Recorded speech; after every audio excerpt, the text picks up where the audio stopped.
ठीक है, विषाणु।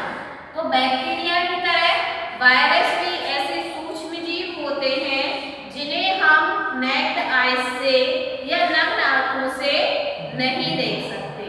ये आकार में बहुत छोटे होते हैं और जो है ये बहुत ही छोटी संरचना होती है इनकी, एक कोशिकीय बहुकोशिकीय ये भी होते हैं। दूसरा इनका महत्वपूर्ण कैरेक्टर है एक कि ये जीवित और अजीवित दोनों सेल के बीच की कड़ी कहे जाते हैं। क्यों कहे जाते हैं? क्योंकि ये जो वायरस होते हैं वो अजीवित कोशिकाओं में भी गुणन कर सकते हैं, रिप्रोडक्शन कर सकते हैं और जीवित कोशिकाओं में भी गुणन और रिप्रोडक्शन कर सकते हैं।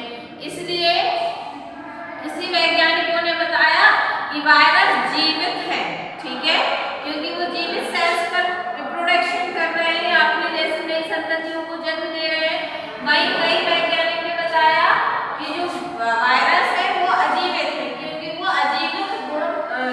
अजीवित गुणों को प्रदर्शित कर रहे हैं। ठीक है, तो ना जीवित माना गया इनको, ना निर्जीव माना गया। इनको क्या माना गया? लिविंग और नॉन लिविंग के बीच की क्या माना गया? कड़ी माना गया। ठीक है, ऐसे जीव माना गया, ना तो ये लिविंग है और ना ही नॉन लिविंग है, दोनों माना गया, लिविंग भी माना गया और नॉन लिविंग भी माना गया। तो इनको जीवित जीवों के और अजीवित जीवों के बीच की कड़ी माना गया। आकार में बहुत छोटे होते हैं, सामान्यतः माइक्रोस्कोप से देखने पर हम इनको देख सकते हैं या इनकी संरचना का अध्ययन कर सकते हैं। अब यदि बात करें ये जो आपके जीवाणु हैं या फिर विषाणु हैं, विकास की दृष्टि से वायरस को सबसे प्रिमिटिव माना गया है। प्रिमिटिव का मतलब मैं आपको ऑलमोस्ट कई बार बता चुकी हूँ। प्रिमिटिव का मतलब क्या है? प्राचीन।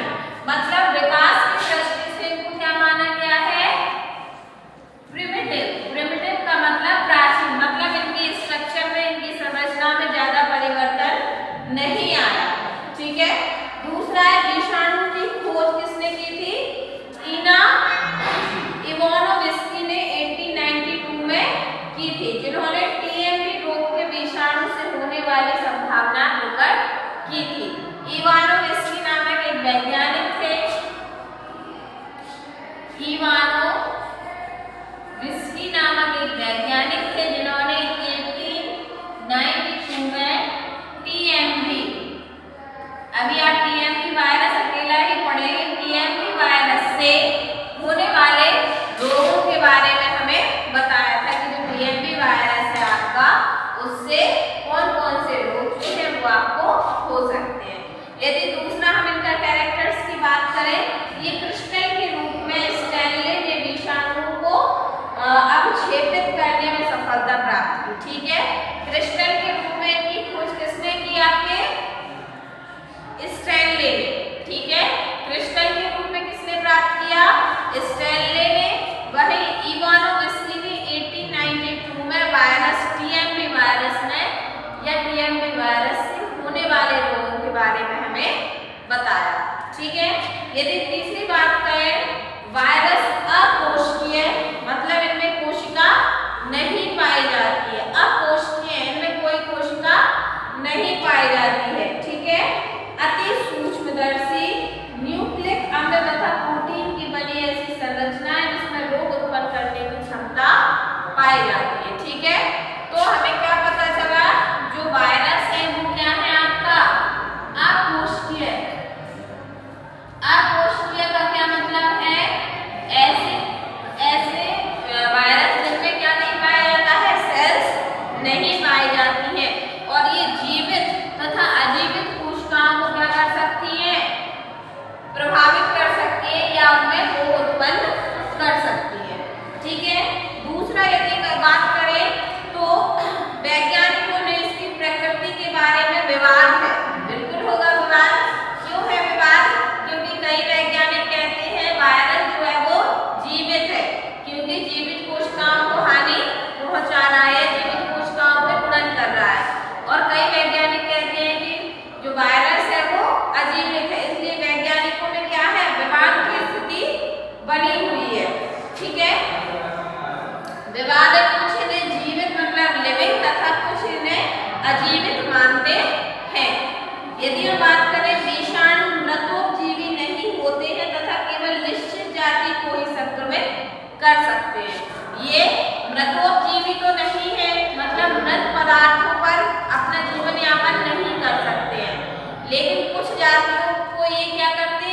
प्रभावित करते हैं, इसलिए हम इनको मृतोपजीवी तो नहीं मानेंगे, लेकिन हाँ इनको अजीवित हम मान सकते हैं।